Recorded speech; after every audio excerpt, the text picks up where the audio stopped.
जी, अब हमने बात करनी है जो पेन रिलीफ इन लेबर की। इसमें नॉन फार्माकोलॉजिकल मेथड्स भी आते हैं और फार्माकोलॉजिकल मेथड्स भी। नॉन फार्माकोलॉजिकल में 1 to 1 midwifery care, supportive birth partner, relaxation breathing techniques और relaxation in warm water during the first stage of labour. ये एक सेंस ऑफ वेल बींग उसको प्रोवाइड करती है और वुमेन ज़्यादा अच्छे से बियर कर सकती है पेन को। उसके बाद उसने एक टेक्निक बताई है ट्रांसक्यूटेनियस इलेक्ट्रिकल नर्व स्टिमुलेशन। ये जो है ना पेन को ब्लॉक कर देती है। कैसे ब्लॉक कर देती है? क्योंकि एफरेंट सिग्नल ये भेजना शुरू कर देती है जिसकी वजह से जो पेन के एफरेंट सिग्नल है वो ब्लॉक हो जाते हैं। वो जो गेट वाला सारा गेट वाली थ्योरी हमने पढ़ी थी, आई गेस न्यूरो में पढ़ी थी सेकेंड ईयर में। तो वो वहाँ पे थ्योरी अप्लाई होगी कि जब एक इलेक्ट्रिकल स्टिमुलेशन शुरू हो जाएगी तो जो पेन की स्टिमुलेशन है वो ज़रा सप्रेस हो जाएगी।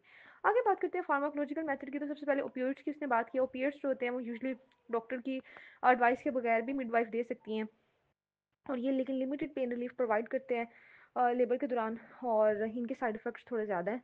साइड इफ़ेक्ट्स पूछे जा सकते हैं पेपर में कि ओपिएट्स के हमें बताएं क्या साइड इफ़ेक्ट्स हैं। नोज़िया वोमिटिंग करवा सकते हैं, मैटरनल ड्राउजीनेस और सिडेशन करवा सकते हैं, गैस्ट्रिक इम्पेटाइन को डिले कर सकते हैं जिसकी वजह से जनरल एनेस्थीसिया का रिस्क बढ़ जाता है। शॉर्ट टर्म रिस्पायरेटरी डिप्रेशन करवा सकते हैं बेबी की। ये चीज़ इंपॉर्टेंट है शॉर्ट टर्म रिस्पायरेटरी डिप्रेशन वाली, और ये ब्रेस्ट फीडिंग के साथ भी इंटरफेयर कर सकते हैं। तो ये आ जाते हैं जी ओपिएट्स के साइड इफ़ेक्ट्स। अब ये इंट्रामस्कुलर इंजेक्शन यूजुअली इनका दिया जाता है।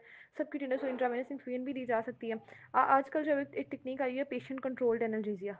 वो एक डिवाइस ऐसी है कि वुमेन को दे देते हैं। वुमेन जब बटन प्रेस करेगी तभी उसको एनाल्जेसिया मिलेगा, तभी उसको पीरियड्स मिलेंगे। इससे ये होगा कि वो जब ज़्यादा पेन महसूस करेगी तो बटन प्रेस कर देगी, और जब उसको ज़्यादा पेन नहीं फील होगी तब वो बटन नहीं प्रेस करेगी।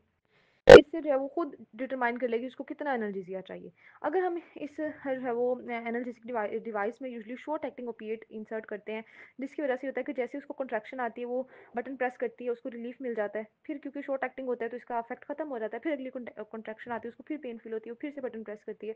तो इस तरह से ये वर्क करती है। अच्छा, उसके बाद वो कह रहा है कि ये वाला जो मेथड है ये पर्टिकुलरली उनके दरमियान पॉपुलर है, वो वाली वुमेन जो एपीड्यूरल के लिए कॉन्ट्रा इंडिकेटेड होती हैं। एपीड्यूरल उन्हें नहीं दिया जा सकता और नॉन फार्माकोलॉजिकल तरीके से उनकी पेन रिलीफ नहीं हो रही होती, फिर उनको जो है ना ये कंट्रोल्ड एनाल्जेसिक डिवाइस दी जाती है जिससे वो खुद अपना एनाल्जेसिया कंट्रोल कर सकती हैं। आगे इनहेलेशन एनाल्जेसिया की बात करें तो नाइट्रस ऑक्साइड, जिसमें नाइट्रिक ऑक्साइड प्लस ऑक्सीजन होती है। ये लेकिन ये ऑनसेट तो इसका क्यों है, बट इसकी ड्यूरेशन शॉर्ट है। ठीक है, क्योंकि ऑनसेट शॉर्ट ड्यूरेशन है और ये जो है ना वो साथ लाइट हेडेडनेस और नोजिया भी करवा सकते हैं। इसको प्रोलॉन्ग्ड यूज़ के लिए नहीं ना ये बेहतर प्रोलॉन्ग्ड इसका यूज़ नहीं करते लेबर में, क्योंकि हाइपर वेंटिलेशन करवा सकता है। हाइपोकैप्निया, जब हाइपर वेंटिलेशन होगी तो कार्बन डाइऑक्साइड ज़्यादा एक्सेल होगी, हाइपोकैप्निया हो जाएगा, डिजीनेस, टेटनी, फीटल हाइपोक्सिया भी हो सकता है। तो इसको जो है ना वो यूजली तब तक यूज़ कर सकते हैं जब तक एपिड्यूरल अभी हमने नहीं पेशेंट को लगाया, पेशेंट को बहुत पेन हो रही है, तो जब वो एपिड्यूरल के लिए वेट करिए उस दौरान उसको इनहेलेशन एनाल्जेसिया दिया जा सकता है। शॉर्ट एक्टिंग होता है ये। आगे आ जाती है जी एपिड्यूरल एनाल्जेसिया। ये मेन एनाल्जेसिया है जो यूजुअली सेकंड स्टेज में देते हैं, और अगर ऑक्सीटोसिन मैंने कहा था कि इन्फ्यूज़ करना है फिर ये ज़रूर देते हैं। इसकी इंडिकेशन पहले देख लेते हैं कि अगर प्रोलॉन्ग लेबर हो, लेबर प्रोलॉन्ग हो गई है, फीमेल वैसे ही बहुत ज़्यादा टायर्डनेस फील कर रही होती है और उसकी कॉन्ट्रैक्शन भी ज़्यादा हो रही होती है, उसको पेन होती है, ऑक्सीटोसिन अगर ऑगमेंटेशन आपने करवाई है तब भी आपने एपिड्यूरल देना है। अगर कोई हाइपरटेंसिव डिसऑर्डर है, अगर मल्टीपल प्रेगनेंसी है, अगर कोई मैटरनल मेडिकल कंडीशन है, कोमोर्बिडिटी है, या ऑपरेटिव इंटरवेंशन का रिस्क है कि आपको इंस्ट्रूमेंटल करनी पड़ सकती है डिलीवरी, उन केसेस में आपने फिर एपिड्यूरल देना है। कुछ इसकी कॉन्ट्राइंडिकेशन अगर कोएगुलेटिव डिसऑर्डर्स हैं, सेप्सिस है लोकल या सिस्टेमिक, हाइपोवोलीमिया है, या स्टाफ नहीं है आपके पास ट्रेंड, क्योंकि इसका एक ख़ास मेथड होता है जिसके जो है ना वो कोडिंग इसको अप्लाई करना होता है एपिड्यूरल एनेस्थीसिया को। तो अगर आपके पास ट्रेन स्टाफ नहीं है तो फिर आप इसको नहीं लगाओगे। अब वो कह रहा है कि मोस्ट जो रिलायबल मीन है इफेक्टिव एनाल्जेसिया लेबर में प्रोवाइड करने का वो एपीड्यूरल या इसको एक्स्ट्रा ड्यूरल भी कहते हैं, ये वाला एनाल्जेसिया है। इसमें वो कहते हैं जो डिसीजन लेना होता है एपिड्यूरल एनाल्जेसिया का, वो फीमेल ने, उसकी मिडवाइफ ने, ऑब्स्टेट्रिक टीम ने, एनेस्थेटिस्ट ने, ये सब ने मिलकर डिसीजन लेना होता है कि क्या फीमेल सूटेबल है एपिड्यूरल एनाल्जेसिया के लिए। फाइनल डिसीजन तो मोस्टली वुमेन का ही होता है, लेकिन डॉक्टर्स ने ये देखना होता है कि कोई कॉन्ट्रा इंडिकेशन तो नहीं है, क्योंकि वो तो फीमेल को नहीं पता ना कि क्या कॉन्ट्रा इंडिकेशन है, वो तो डॉक्टर्स ने देखनी है। वुमेन को आपने काउंसिल भी कर देना, उसको वार्न भी कर देना है कि जब आप एपिड्यूरल लगवाओगे तो आपको थोड़ी देर के लिए सेंसेशन का लॉस हो जाएगा, मूवमेंट्स का लॉस हो जाएगा, मोबिलिटी बिल्कुल लिमिट हो जाएगी। इसीलिए एपिड्यूरल को फर्स्ट स्टेज में नहीं यूज़ करते, क्योंकि फर्स्ट स्टेज में मोबिलिटी को बहुत प्रेफर किया जाता है कि वुमेन मोबाइल रहे। ठीक है, और अगर आप एपिड्यूरल दे दो तो फिर मोबिलिटी जो है ना वो पॉसिबल नहीं होती, लॉस ऑफ सेंसेशन हो जाता है, लॉस ऑफ मूवमेंट हो जाता है लेग्स में। और वुमेन को ये भी काउंसिल करना है कि आपको जब हमने एपिड्यूरल दे दिया उसके बाद इंटेंसिव मॉनिटरिंग करनी पड़ेगी, मटरनल और फीटल दोनों ही। ठीक है, और कंटिन्यूस मॉनिटरिंग करनी पड़ सकती है। फिर आगे वो बात करा कि एपिड्यूरल एनेस्थीसिया का प्रेगनेंसी की लोकेशन पे लोकेशन कह रही हूँ, प्रेगनेंसी की ड्यूरेशन पे क्या इफेक्ट है, कंट्रोवर्शियल सा इशू है, कोई कहता है कि इफेक्ट आता है, कोई कहता नहीं आता। ये चीज़ लेकिन हमने देखी थी कि सेकंड स्टेज के अरेस्ट में, कि सेकंड स्टेज के अरेस्ट का एक कॉज ये भी था कि अगर एपिड्यूरल एनेस्थीसिया अप्लाई करो तो सेकंड स्टेज यूजुअली प्रोलॉन्ग हो जाती है, लंबी हो जाती है, और इंस्ट्रूमेंटल डिलीवरी के चांस भी इंक्रीज कर जाते हैं। ठीक है, लेकिन कहता है वो ये भी देखा गया कि एपिड्यूरल एनेस्थीसिया दे तो सेकंड स्टेज में जो है वेजाइनल डिलीवरी भी असिस्ट हो जाती है। वो कैसे कि वुमेन रिलैक्स हो जाती है, उसको पेन नहीं इतनी फील होती, और जो हेड है वो आसानी से डिसेंड होता है, रोटेट होता है, तो ये भी एक फैक्टर है। तो इसलिए कंट्रोवर्शियल सी ओपिनियन है कि क्या इसका इफेक्ट आता है एपिड्यूरल का प्रेगनेंसी की ड्यूरेशन पे या नहीं आता। और वो वाली वुमेन जो कि अर्ली लेबर में अभी यानी फर्स्ट स्टेज में, उनको आपने एपिड्यूरल नहीं देना क्योंकि ये मोबिलिटी को लिमिट कर देता है। ये चीज़ मैंने आपको बता दी। इससे रिलेटेड जो इंपॉर्टेंट है वो इसकी इंडिकेशन, कॉन्ट्रा इंडिकेशन थी, और इसकी कॉम्प्लिकेशन भी इंपॉर्टेंट है। फिर इसकी टेक्निक देख लेंगे। कॉम्प्लिकेशन की अगर बात करें तो सबसे पहले आ रहता है एक्सीडेंटल ड्यूरल पंक्चर। अब इसका दूसरा नाम मैंने आपको बताया था एक्स्ट्रा ड्यूरल, यानी ये ड्यूरा से बाहर ही रहेगा, ड्यूरा के अंदर नहीं जाना। अगर आप फिगर 12.31 देखो तो 12.31 में उसने दिखाया हुआ है कि किस तरह से हम नीडल इंसर्ट कर रहे हैं, तो आपको नजर आ रहा होगा कि वो ड्यूरा से आगे नहीं नीडल जा रही, नीडल जो है वो ड्यूरा तक ही रहेगी। ठीक है, तो इस तरह से आपको बता रहा है कि जो अगर ड्यूरा एक्सीडेंटल पंक्चर हो जाए और ये जो नीडल है जो कि एपिड्यूरल एनास्थीसिया की थी, ये ड्यूरा से आगे चली जाए, सब एराकोनॉइड स्पेस में चली जाए एक्सीडेंटली, वो एक कॉम्प्लिकेशन बन जाती है। और उसमें होता क्या है कि अगर सीएसएफ का लीकेज हो रहा है तो पेशेंट को स्पाइनल हेडेक शुरू हो जाती है। अब ये हेड इतनी हेडेक स्वेयर होती है, और पेशेंट जो है ना वो जब खड़ा होता है तो ये खड़ा होता है, नहीं बिल्कुल खड़ा नहीं होता, सिट बैठता है, बैठता है तो उसको एक्सरसाइट हो जाती है, और अगर ये लेटता है लाइंग फ्लैट तो ये रिलीव हो जाती है। ठीक है, और अगर हेडेक बहुत सीवियर हो, परसिस्टेंट हो, तो फिर आपने ब्लड पैच देना है। ब्लड पैच का मतलब होता है कि पेशेंट का अपना ही ब्लड लेकर उस जगह पर जहाँ पर एक्सीडेंटल पंक्चर हुआ उस जगह पे इंजेक्ट कर देते हैं। इससे जो है ना वो सीएसएफ का लीक रुक जाता है और हेडेक जो है ना वो खत्म हो जाती है। तो ये देख लिया हमने कि अगर एक्सीडेंटल पंक्चर हो गया और सब एराक्नोइड स्पेस तक चला गया, तो आपको पता है कि वहाँ पर जो है वो सीएसएफ पड़ा होता है, तो सीएसएफ की लीकेज अगर हो गई तो स्पाइनल हेडेक होगा। दूसरी इसकी कॉम्प्लिकेशन है ब्लैडर डिसफंक्शन। अब हमने जो है ना वहाँ पर एनेस्थीसिया दे दिया, तो वहाँ पर सेंसेशन लॉस हो गई है और मोटर फंक्शन भी लॉस हो गया, तो वुमेन को ना उसका जो मिक्चुरेटिंग रिफ्लेक्स है वो भी लॉस हो जाएगा, और उसकी वजह से होगा कि उसका ब्लैडर बहुत डिस्टेंड हो जाएगा, लेकिन उसको पता ही नहीं चलेगा, ओवर डिस्टेंशन हो जाएगी। जब ब्लैडर की ओवर डिस्टेंशन होगी इतनी देर तक तो ड्रूसर मसल डैमेज हो जाएगा। जब वो मसल डैमेज हो जाएगा तो वुमेन को बाद में वोडिंग के प्रॉब्लम्स आएंगे, लॉन्ग टर्म वोडिंग प्रॉब्लम आ सकते हैं, डिफरेंट तरह की इनकॉन्टिनेंस वगैरह या जो भी वो मसले आ सकते हैं। इसलिए बहुत जरूरी है कि जब आपने एपिड्यूरल देना है तो साथ ही उसकी कैथेटराइजेशन भी कर देनी है ताकि उसका ब्लैडर ओवर डिस्टेंड ना हो। तीसरा इसकी कॉम्प्लिकेशन आ जाती है हाइपोटेंशन। अगर आप एपिड्यूरल दे रहे हो तो फीमेल को हाइपोटेंशन हो सकती है, लेकिन ज़्यादा ये स्पाइनल एनेस्थीसिया के साथ होती है जिसको आगे हमने पढ़ना है, यानी उसमें हमने ड्यूरा पंक्चर करके अंदर तक जाना होता है, उसमें ये ज़्यादा हाइपोटेंशन होती है, लेकिन एपिड्यूरल में भी हो सकती है। और इसमें जो है फिर अगर हाइपोटेंशन ज़्यादा हो तो फिर फ्लूइड बोलस दे देते हैं, वैसोप्रेसर दे सकते हैं। ठीक है, और हम वो बात कर रहे हैं कि अगर आपने एक्सीडेंटल स्पाइनल एनेस्थीसिया दे दिया, यानी देना आपने एपिड्यूरल था, तो जो एपिड्यूरल देते हैं ना उसकी डोज ज़रा हाई होती है, जो हमने स्पाइनल देना होता है उसकी डोज कम होती है। लेकिन जब आपने एपिड्यूरल देना था वही वाली डोजेज गलती से आपने स्पाइनल में दे दी, ठीक है, स्पाइनल एरिया में दे दी, उस वजह से बहुत सिवियर हाइपोटेंशन हो जाएगी, रेस्पिरेटरी फेलियर हो जाएगा, अनकॉन्शियसनेस, और इवन पेशेंट की डेथ भी हो सकती है। तो अगर आपको पता चल जाता है कि मैंने एक्सीडेंटल ये स्पाइनल एनेस्थीसिया लगा दी है, तो आपने पेशेंट को इंट्यूबेट करना है, उसको वेंटिलेट करना है, उसको सर्कुलेटरी सपोर्ट देनी है, और आईवी फ्लूइड देने हैं, वैसोप्रेसर देने हैं, उसकी जो पोजीशन है वो लेफ्ट साइड पे कर देनी है, और साथ ही आप कोशिश करें कि अर्जेंट डिलीवरी करवा लें बेबी की। ठीक है, और क्योंकि बेबी की वजह से जो है ना उसकी प्रेशर पड़ रहा है, उसकी ओटो केवल कंप्रेशन हो रही है। ठीक है, और डिलीवरी जब हम करवा लेंगे तो वो कंप्रेशन रिलीफ हो जाएगी। उसके बाद वो ड्रग टॉक्सिसिटी की बात करते हैं, कुछ केसेस में ड्रग टॉक्सिसिटी भी हो सकती है, और ये तब होती है कि अगर जो नीडल है वो इस एक्स्ट्रा ड्यूरल स्पेस की बजाय किसी ब्लड वेसल में चली जाए, तो ब्लड में ये ड्रग इंटर हो जाती है, तो वहाँ पर टॉक्सिसिटी हो सकती है। अच्छा, नेक्स्ट हो सकती थी short term respiratory depression. Short term respiratory depression हमने कॉम्प्लिकेशन पढ़ी थी ओपिएट्स की। तो अब वो कह रहा है कि आजकल ना इस तरह किया जाता है कि जब एक्स्ट्रा ड्यूरल एनेस्थीसिया दिया जाता है ना तो साथ ओपिएट भी ऐड कर दिए जाते हैं, तो उनकी वजह से फिर जो है ना वो शॉर्ट टर्म डिप्रेशन होती है, रिस्पायरेटरी डिप्रेशन होती है बेबी की।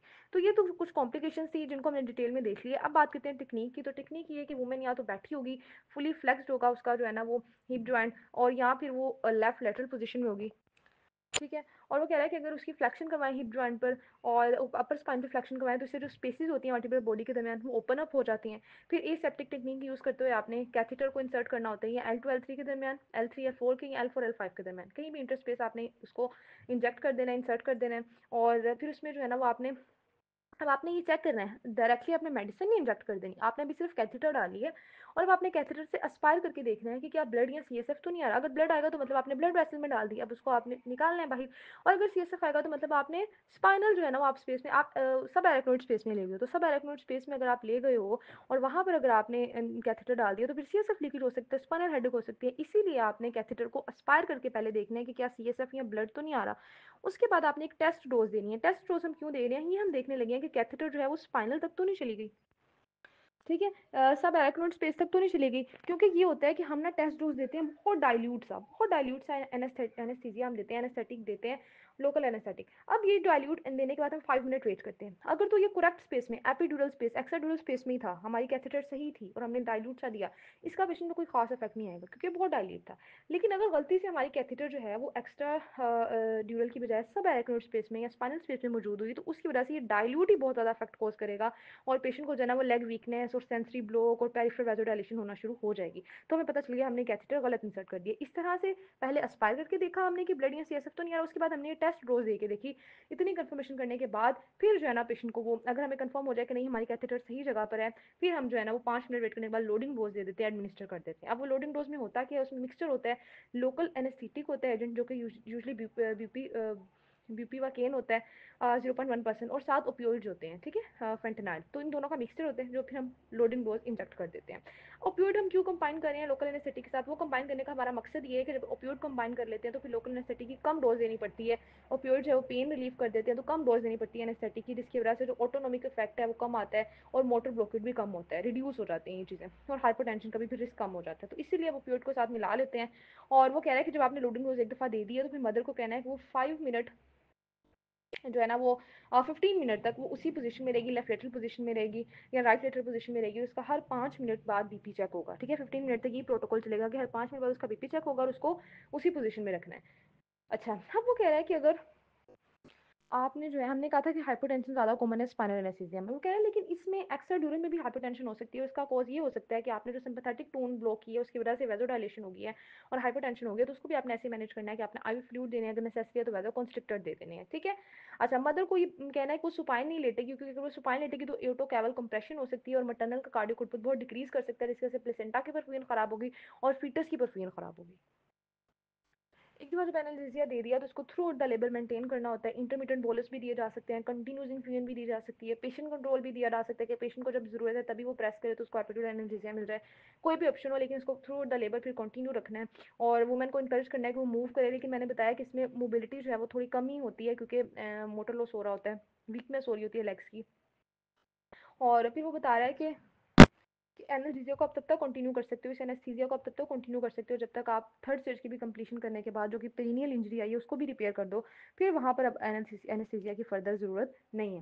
अब आगे बात करते हैं जो दूसरा एनेस्थीसिया, तो हमने एपिड्यूरल को डिटेल में देखा है। जो दूसरा होता है वो स्पाइनल होता है, उसमें क्या करते हैं स्पाइनल ब्लॉक करते हैं, ये ज़्यादा इफेक्टिव है, ठीक है, एपिड्यूरल की निस्बत ज़्यादा इफेक्टिव है, इसका ऑनसेट भी ज़्यादा जल्दी आ जाता है। इसमें जो है वो नीडल लेते हैं, स्पाइनल नीडल लेते हैं, ये आपने देखी भी होगी यूजुअली हॉस्पिटल में, स्पाइनल नीडल लेते हैं और उसको एपिड्यूरल स्पेस में से गुजारते हैं, फिर ड्यूरा में से गुजारते हैं, उसको सब एरोक्नोइड स्पेस में ले आते हैं, जहाँ पे सीएसएफ है वहाँ पे ले आते हैं। फिर जो है ना वहाँ पे थोड़ा सा लोकल एनेस्थेटिक इंजेक्ट कर देते हैं, जिसके बाद जो है वो नीडल विदड्रॉ कर लेते हैं। ये एनेस्थीसिया यूजुअली जो है ना ये लेबर में नहीं देते, ये देते हैं अगर सी सेक्शन हो, अगर इंस्ट्रूमेंटल डिलीवरी करवानी हो थिएटर में, अगर कोई प्लेसेंटा का रिटेन प्रोडक्ट रह गया, जैसे हमने देखा था कि थर्ड स्टेज में आपने चेक करना है कि प्लेसेंटा को प्रोडक्ट अंदर ना रह गया, अगर अंदर रह गया तो उसको रिमूव करना है, तो उसके रिमूवल के लिए आप ये दे सकते हो। या अगर बहुत डिफिकल्ट पेरिनियल या विजाइनल टीयर आया हो तो उस केस में आप उसको रिपेयर करने के लिए आप स्पाइनल एनेस्थीसिया दे सकते हो। रूटीन में ये यूज़ नहीं करते और ये इन केसेस में यूज़ करते हैं जो सिवियर केसेस है, मैंने आपको बता दिए। अब आजकल ये भी अप्रोच यूज़ हो रही है कि कंबाइन करके एपिड्यूरल और स्पाइनल दोनों ही दे देते हैं, कंबाइन भी यूज़ किए जा सकते हैं। आगे जो हमारा टॉपिक है वो इंडक्शन ऑफ लेबर है। इंडक्शन ऑफ लेबर एक असल में एक सी डेफिनेशन पहले तो देख लें कि प्लान्ड इनिशिएशन होती है कि लेबर को ना हम स्पॉन्टेनियस ऑनसेट से पहले ही शुरू कर लें। वरना हमने देखा था ना कि लेबर का स्पॉन्टेनियस ऑनसेट होता है कि फीमेल आती है मिडवाइफ के पास और बताती है कि मुझे रेगुलर कॉन्ट्रैक्शंस हो रही हैं, पेनफुल कॉन्ट्रैक्शंस हो रही हैं। फिर वो जो मिडवाइफ है वो उसका वेजाइनल एग्जामिनेशन करती है तो वो देखती है कि सर्विस डायलेट हो रही है, तो वो डायग्नोसिस बना लेती है कि लेबर का ऑनसेट हो गया है।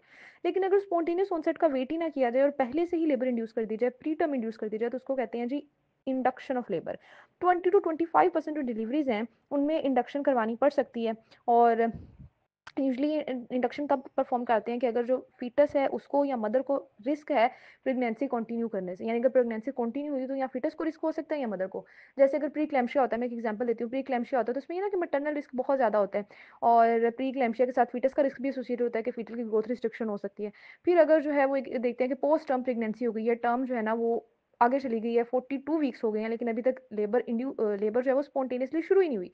फिर आप देखते हो कि फीटस को ऐसे खतरा है क्योंकि फीटस की डेथ हो सकती है, फीटस जो है वो अपना मिकोनियम अस्पायर कर सकता है, तो उस केस में भी आप लेबर इंड्यूस करने को प्रेफर करते हो।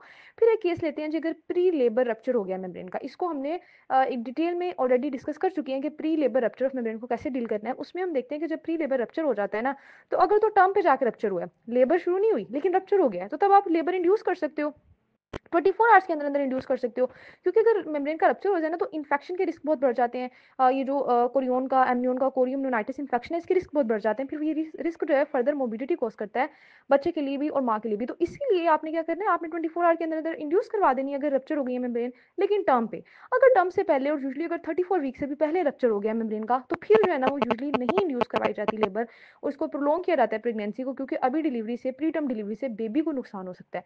और फिर अगर आपने जो है ना वो इंड्यूस करवानी है, फिर आपको प्री लेबर रप्चर मेम्ब्रेन के साथ कोई और इंडिकेशन भी होनी चाहिए, जैसे ग्रोथ रिस्ट्रिक्शन है अगर, या फिटल का कंप्रोमाइज हो रहा है, फिर आप जो है ना वो लेबर इंड्यूस करवाओगे, वरना आप नहीं करवाओगे, आप प्रेगनेंसी को थोड़ा प्रोलॉन्ग करोगे। फिर वो बात करें कि अगर कोई ऐसी कंडीशन हो कि जिसमें जो है ना वो लेबर इंड्यूस नहीं आप करवा सकते, लेबर इंड्यूस करवाने से ज़्यादा मसला हो सकता है, तो आप उसमें फिर सी सेक्शन को चूज करते हो। जैसे कुछ सीवियर प्री क्लैम्शिया होता है, क्योंकि स्वेयर प्रीक्लैम्शिया में बेबी को वैसे ही सप्लाई कम मिल रही होती है, तो अगर आप लेबर इंड्यूस करवाओगे तो वेजाइनल डिलीवरी के दौरान और यूट्राइन की कॉन्ट्रैक्शन की वजह से जो है ना वो बेबी की फर्दर कॉम्प्रोमाइज हो सकती है सप्लाई। तो इस तरह की जो कंडीशन होती है उनमें फिर आप सी सेक्शन को प्रेफर करते हो। ठीक है, ये मैं आपको सारी ना मेन अंदर से बातें बता रही हूँ, जो इतना लंबा उसने पैराग्राफ्स लिखे ना, ये सारी करने की जरूरत नहीं है, बस जो मेन अंदर 3-4 चीजें हैं जो मैंने बताई हैं वो हाईलाइट कर लें, वो ही इंपॉर्टेंट है। अच्छा, फिर उसने बात की है जी कि अगर मैक्रोजोमिया हो, सस्पेक्टेड फीटल मैक्रोजोमिया हो, और उस केस में भी आप करवा सकते हो, इंडक्शन करवा सकते हो। लेकिन इसमें एक मसला है कि बाजू का जो है ना वो मैक्रोजोमिया, हम तो मैक्रोजोमिया अल्ट्रासाउंड से देख रहे हैं कि भाई बेबी का साइज बड़ा बड़ा बहुत बड़ा है, लेकिन बाद में इंड्यूस करवाने के बाद जब डिलीवरी होती है तब पता चलता है कि साइज इतना बड़ा नहीं था, ये हमने जो है ना जरूरत ही नहीं थी इंडक्शन की, एम इंड्यूस करवा दी है। ठीक है, ये भी इसके साथ मसला हो सकता है। फिर वो बता रहा है कि अगर जो है मटरनल डायबिटीज हो, ट्विन जेस्टेशन हो, या इंट्रा हेपेटिक कोलिस्टेसिस हो जाए प्रेगनेंसी का, उस केस में भी आप लेबर इंड्यूस करवा सकते हो। चलें आगे बात कर रहे हैं कि जी कुछ अगर सोशल इंडक्शन भी होती है कि सोशली जो है वो फैमिली डिमांड कर रही है, डोमेस्टिक या ये वाली चीज़ें, ये गलत है, ऐसा नहीं होना चाहिए। जब तक कोई मेडिकल रीजन ना हो तब तक लेबर इंड्यूस नहीं करवानी चाहिए। फिर कुछ कॉन्ट्राइंडिकेशन की बात करते हैं कि कुछ तो होती हैं एब्सोल्यूट कॉन्ट्राइंडिकेशन जिनमें लेबर इंड्यूस नहीं करवानी, यानी प्लेसेंटा प्रीविया है, फीटल का सीवियर कॉम्प्रोमाइज है। अब सीवियर फीटल कॉम्प्रोमाइज में आप क्यों लेबर इंड्यूस नहीं करवा सकते, क्योंकि सीवियर फीटल कॉम्प्रोमाइज में हम वेजाइनल डिलीवरी को प्रेफर नहीं कर सकते, क्योंकि जब वेजाइनल डिलीवरी होगी उसमें यूट्राइन कॉन्ट्रैक्शन होती है, जब यूट्राइन कॉन्ट्रैक्शन होती है तो फीटल को थोड़ा सा ब्लड का हाइपोक्सिया बियर करना पड़ता है। अगर फीटस पहले से ही कॉम्प्रोमाइज है तो उस हाइपोक्सिया को बियर नहीं कर पाता और उसकी डेथ हो सकती है, इंट्रापार्टम डेथ हो सकती है, इसीलिए हम सीवियर फीटल कॉम्प्रोमाइज में कभी भी लेबर इंड्यूस नहीं कराते।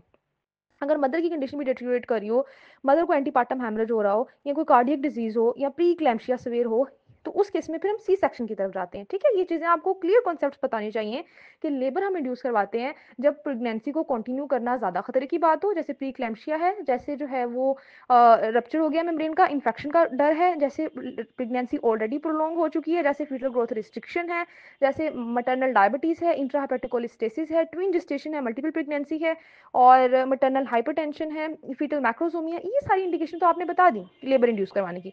लेकिन साथ ये भी याद रखना है कि अगर सिवियर फीटल कॉम्प्रोमाइज है, अगर सिवियर प्रीक्लैम्शिया है, अगर मटरनल जो है वो सिवियर कंडीशन है, डिटोरेशन हो रही है उसकी, तो एंटीपार्टम हैमरेज है, प्लेसेंटा प्रीविया है, तो इन केसेस में आप लेबर इंड्यूस नहीं करवाओगे, इन केसेस में आप सी सेक्शन करोगे। ठीक है, वजह मैंने आपको बता दी। अब वो कह रहा है कि अगर प्रीवियस हिस्ट्री है सी सेक्शन की, उस मदर में भी आप लेबर इंड्यूस नहीं करवाओगे, क्योंकि आप उसे कहोगे कि तुम्हारी पहले सी सेक्शन की हिस्ट्री है, अब भी बेहतर है कि तुम्हारा सी सेक्शन हो जाए, क्योंकि अगर लेबर इंड्यूस करवाई तो रिस्क है कि यूट्राइन रप्चर हो सकता है। फिर अगर ब्रीच प्रेजेंटेशन है, उस केस में बात लेबर इंड्यूस करवानी पड़ सकती है।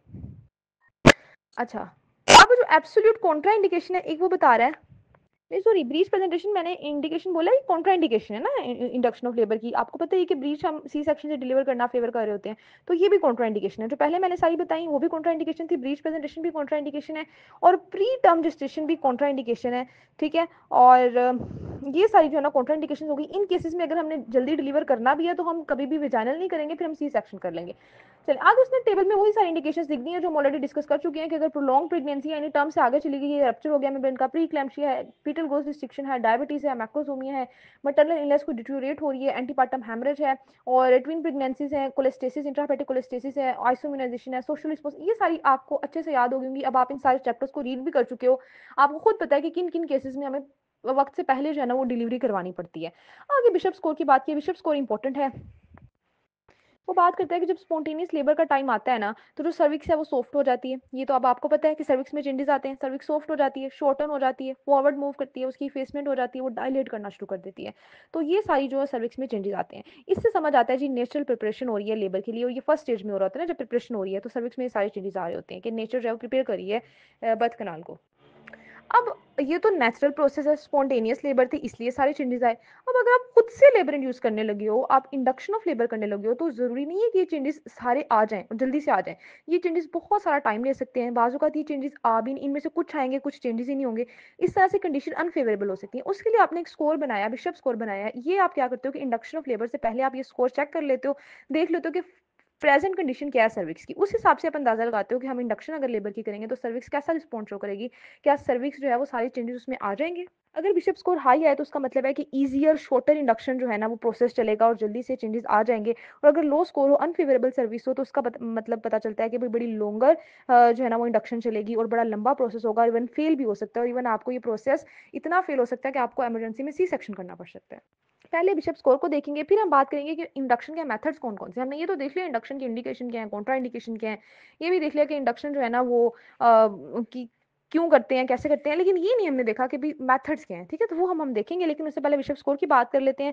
अब या तो आप लोगों ने खुद ही करना है, मैं आपको बता देती हूँ कि कौन कौन से फैक्टर इसमें देखे जाते हैं। इसमें ना dilatation of cervix, consistency of cervix, length of cervix, position of cervix, और स्टेशन ऑफ प्रेजेंटिंग पार्ट। ये आसान सी चीजें, इनमें सब चीजों का आपको ऑलरेडी पता है। डायलिटेशन का आप सबको पता है कि डायलिटेशन जो है 4 सेंटीमीटर तक होती है, लेटेंट फेज में 10 सेंटीमीटर तक होती है, एक्टिव फेज में फर्स्ट स्टेज में फुली डायलेटेड हो जाती है सर्विक्स। और कंसिस्टेंसी का भी आपको पता है, फिल्म हो सकती है, मीडियम और सॉफ्ट। जैसे जैसे सर्विक्स जो है वो चेंज होती है, लेबर के लिए तैयार होती है, वैसे वैसे वो सॉफ्ट होती जाती है। तो सॉफ्ट होना ज्यादा अच्छी चीज है। अगर फिल्म है तो इसका मतलब कोलेजन की प्रोटियोलाइसिस ही नहीं हुई, तो ये फेवरेबल कंडीशन नहीं है। लेंथ की अगर बात करें तो आपको पता है लेंथ इसकी शॉर्टर होनी चाहिए, क्योंकि इसकी फेसमेंट हो रही है, क्योंकि ये लोअर सेगमेंट ऑफ यूट्रस में जा रही है, उसमें ये इंटर हो रही है, तो इसीलिए इसकी लेंथ कम होगी तो फेवरेबल है। पोजीशन की बात करें तो पोजीशन जो है अगर इसकी पोस्टीरियर होगी तो ये अनफेवरेबल है, लेकिन इंटीरियर पोजीशन इसकी फेवरेबल है। स्टेशन की बात करें तो स्टेशन का भी आपको ऑलरेडी पता है कि अगर हेड जो है वो डिसेंट हुआ है तो उसका स्टिल स्पाइन तक वो पहुंच गया है तो स्टेशन 0 होगा, अगर स्टिल स्पाइन से भी नीचे तो स्टेशन +1 होगा। ये जो स्टेशन है ये फेवरेबल है, लेकिन अगर हेड अभी इतना ऊपर है कि वो -3 -2 पे पड़ा है, स्टिल स्पाइन से भी पीछे पड़ा हुआ है, तो फिर वो अनफेवरेबल है। इस तरह से आपने चीजें याद रख लेनी है। अब बात कर लेते हैं जिसने टेबल में सारे मेथड्स बता दिए। ये आपका एससीक्यू बहुत इंपॉर्टेंट है कि हमें मेथड्स बताएं इंडक्शन के।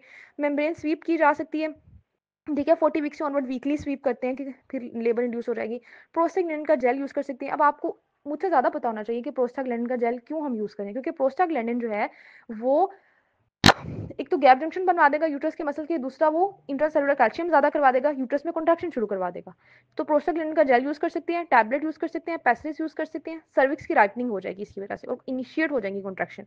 फिर जो है ना वो सर्विक्स को अगर सर्विक्स फेवरेबल हो, अगर सर्विक्स सारे अच्छे स्कोर शो करिए तो आप आर्टिफिशियल रप्चर भी कर सकते हो मेम्ब्रेन को। अगर आप ऑक्सीटोसिन इन्फ्यूजन भी दे सकते हो, लेकिन ऑक्सीटोसिन इन्फ्यूजन देने से पहले मेम्ब्रेन रप्चर होनी चाहिए, या आपने खुद रप्चर कर लेनी है, फिर आपने ऑक्सीटोसिन देनी है। मिफप्रिस्टोन या मिजोप्रोस्टोल भी दे सकते हैं। और अगर वो कह रहा है कि अगर फीटस की डेथ हो गई है इंट्रायूट्राइन तो फिर उसको डिलीवर करने के लिए हम मिफप्रिस्टोन या मिजोप्रोस्टोल देते हैं। तो ये हो गया जी आपके पास मेथड्स, बहुत आसान है, एक दफ़ा पढ़ लियो तो आपको हमेशा याद रहेंगे। अब बात कर लेते हैं जी कॉम्प्लिकेशन की। हमने कहा कि कुछ केसेस में इंडक्शन ऑफ लेबर बड़ी इंपॉर्टेंट होती है, करवानी पड़ती है। मेथड्स भी देख लिए, बिशप स्कोर भी देख लिया, लेकिन अब ये देखना है कि क्या इंडक्शन ऑफ लेबर हमेशा अच्छी अच्छी चलती है या इसकी कुछ कॉम्प्लिकेशंस भी आ जाती हैं। सबसे पहले तो बात करते हैं कि जब हम लेबर इंड्यूस करते हैं ना तो एक ये चीज़ देखी गई है कि वुमेन को ज़्यादा पेन एक्सपीरियंस करनी पड़ती है और एपिड्यूरल एनाल्जेसिया ज़्यादा यूज़ करना पड़ता है, क्योंकि इसमें ज़्यादा पेन होती है, हम खुद से लेबर इंड्यूस कर रहे हैं। उसके बाद इसमें इंस्ट्रूमेंटल डिलीवरी के रेट भी हाई है कि आपको जो है, क्योंकि फेवरेबल कंडीशन नहीं हो रही होती, फिर आपको इंस्ट्रूमेंट यूज़ करने पड़ते हैं। वो कह रहा है कि अगर लॉन्ग लेबर हो, ऑक्सीटोसिन आपने यूज़ की थी इंड्यूस करवाने के लिए और लेबर लॉन्ग है तो उसकी वजह से पीपीएच हो सकता है, पोस्टपार्टम हेमरेज हो सकता है यूट्राइन एटोनी की वजह से, यानी जो यूट्रस है उसकी टोन बिल्कुल ही बेचारी की कम ख़त्म हो जाएगी। वो बर्थ के बाद, डिलीवरी के बाद कॉन्ट्रैक्ट ही नहीं करेगी। जब वो कॉन्ट्रैक्ट नहीं करेगी तो बहुत ज़्यादा हेमरेज हो जाएगा। फिर जो है वो फीटल का कॉम्प्रोमाइज़ हो सकता है, इंड्यूस लेबर में फीटर का कॉम्प्रोमाइज़ हो सकता है। और ये यूजुअली होता है कि अगर यूट्रस की हाइपर स्टिमुलेशन हो जाए, मतलब आप यूट्रस को स्टिमुलेट करें तो वो ज़्यादा ही स्टिमुलेट हो गई है, तो उसकी उसकी वजह से फीटर कॉम्प्रोमाइज़ हो जाता है। अगर कॉन्ट्रैक्शन फ्रीक्वेंसी 5 मोर देन 5 पर 10 मिनट आ रही हो तो फिर जो है ना वो ऑक्सीटोसिन को स्टॉप कर देते हैं और ये कोशिश करते हैं कि वो टोकोलिटिक ड्रग जो है वो इंजेक्ट कर दें। सबक्यूटेनियस इंजेक्शन लगा देते हैं बीटा एगोनिस्ट का, क्योंकि हमें पता है बीटा 2 एगोनिस्ट जो है वो टोकोलिटिक है। ठीक है, हमने ये पढ़े प्रीटर्म डिलीवरी में, प्रीटर्म लेबर वाले चैप्टर में। तो ये इंजेक्ट कर देते हैं, ऑक्सीटोसिन को बिल्कुल स्टॉप कर देते हैं। ठीक है, और क्योंकि अगर हमने ना स्टॉप की और हमने टोकोलिटिक ना दिया तो फिर ये कॉन्ट्रैक्शन बहुत ज़्यादा हो जाएंगी, फीटस का वैसे ही कॉम्प्रोमाइज़ हो जाएगा बेचारे की, परफियन रुक जाएगी और यूट्राइन हाइपर स्टिमुलेशन हो जाएगी। अब जो यूट्राइन हाइपर स्टिमुलेशन है ये फीटल ब्रेडिकार्डिया को प्रेसिपिटेट कर देती है और ये एमरजेंसी सी सेक्शन की तरफ ले जाती है, क्योंकि फिर आपने फीटस को तो बचाना है ना। फिर अगर यूट्रस हाइपर स्टिमुलेशन होगी तो आपको फिर एमरजेंसी सी सेक्शन करना पड़ेगा। फिर उसने बात की, ये तो हमने रिलेटेड टू ऑक्सीटोसिन पढ़ा ना, कि ऑक्सीटोसिन अगर हमने दी तो उसकी वजह से जो है ना वो हाइपर स्टिमुलेशन हो सकती है, उसकी वजह से जो है वो पोस्ट पार्टम हेमरेज हो सकता है। दोनों हमने ऑक्सीटोसिन रिलेटेड पढ़ी। अब हम related to artificial rupture membrane देख रहे हैं कि अगर आर्टिफिशियल रप्चर आपने पहले ही कर दिया, फिटस अभी हाई था, उसका भी डिसेंट ही नहीं हुआ था, आपने पहले ही आर्टिफिशियल रप्चर कर दिया मेम्ब्रेन का, तो उस केस में ये हो सकता है कि कोड नीचे आ सकता है, कोड का प्रोलैप्स हो सकता है। अगेन अगर कोड प्रोलैप्स हो जाए आपको इमरजेंसी सी सेक्शन करना पड़ता है। फिर वो वाली वुमेन जिनमें ऑलरेडी सी सेक्शन की हिस्ट्री है, उनमें जो है अगर आपने लेबर इंड्यूस करवा दी, मैंने बताया था ना कॉन्ट्रा इंडिकेशन में कि अगर सी सेक्शन की हिस्ट्री हो तो आप इंडक्शन नहीं करते लेबर की। ठीक है, क्योंकि यूट्राइन रप्चर हो सकता है। तो उनमें अगर आपने लेबर इंडक्शन करवा दी तो आप यूट्राइन रप्चर हो सकता है। और क्योंकि उनमें अना स्कार मौजूद होता है, वो स्कार जो है वो रप्चर कर जाता है। फिर उसने बताया कि जो आपने इंडक्शन करवाई लेबर की, वो आखिरी कॉम्प्लिकेशन ये है कि वो फेल भी हो सकती है, मतलब इंडक्शन का कोई फायदा नहीं हुआ। और हम कब ये कहते हैं कि भी इंडक्शन ऑफ लेबर फेल हो गई है, तब अगर कहते हैं कि अगर जो है ना वो रप्चर ऑफ मेम्ब्रेन अभी भी ना हम कर पाएँ, इम्पॉसिबल हो कि आपने मैक्सिमम डोज दे दी है प्रोस्टाग्लैंडिन की, फिर भी जो है वो आप रप्चर नहीं कर पा रहे मेम्ब्रेन का, क्योंकि अभी फीटस की डिसेंट ही नहीं हुई, आप पहुंच ही नहीं पा रहे मेम्ब्रेन तक, या सर्विक्स इतना डायलेट ही नहीं हुई कि आप रप्चर कर सकें, और अपने सर्विक्स जो है उसकी अफेसमेंट ही नहीं हो रही, उसकी डायलेशन 3 सेंटीमीटर से कम है। ठीक है, या ऑक्सीटोसिन आप 6 से 8 घंटों से दे रहे हो, इस तरह की अगर चीज़ें होना शुरू हो जाए ना तो इसका मतलब है इंडक्शन फेल हो गई है। अगर इंडक्शन फेल हो जाए तो फिर एक तो पहले रेस्ट पीरियड आता है कि फीमेल को रेस्ट दी जाती है, रोक दिए जाते हैं सारे प्रोसेस, उसके बाद दोबारा ट्राई की जाती है इंडक्शन की, और वरना फिर सी सेक्शन परफॉर्म कर दिया जाता है। और क्या ऐसा हो सकता है कि आपने एक दफ़ा इंडक्शन की और इंडक्शन फेल हो गई तो फिर आप डिलीवरी डिले कर दो, फिर आप कुछ भी ना करो? ये उस केस में हो सकता है कि अगर कोई कॉम्प्रोमाइज़ नहीं है फिटस को, यानी आप सिर्फ सोशल रीज़न की वजह से इंडक्शन करवा रहे थे, इंडक्शन नहीं हुई तो आपने छोड़ दिया, आपने कहा कि अभी रुके, स्पॉन्टेनियस लेबर आने दें। लेकिन अगर आप इंडक्शन करवा रहे थे फीटल ग्रोथ रिस्ट्रिक्शन की वजह से, या आप इंडक्शन करवा रहे थे प्री क्लैम्पशिया की वजह से, तो तब इंडक्शन फेल हो गई, तो आपने ऐसे ही नहीं छोड़ देना, ऐसे ही फीमेल को घर नहीं भेज देना, आपने उसका सी सेक्शन करना है, क्योंकि हम ये कर रहे थे मेडिकल रीजंस की वजह से। तो फीटस का डिलीवर होना बहुत ज़रूरी है। ठीक हो गया? तो ये सारी जी बात आ जाती है लेबर के चैप्टर की। बहुत लंबा चैप्टर था, लेकिन हमने इसको, कोशिश मैंने की है कि मैं कोई ऐसा टॉपिक इंपॉर्टेंट वाला स्किप ना करवाऊँ। एक दो मैंने अंदर से स्किप करवाए हैं, वो मैं बता देती हूँ कि कौन से हैं। जो मैल प्रेजेंटेशन वाले ना, ये मैंने स्किप किया है, ये अगर कोई रीड करना चाहे तो उसको खुद से रीड कर ले, बाकी मैंने कोशिश की है कि मैं सारा चैप्टर कवर करवा दूँ।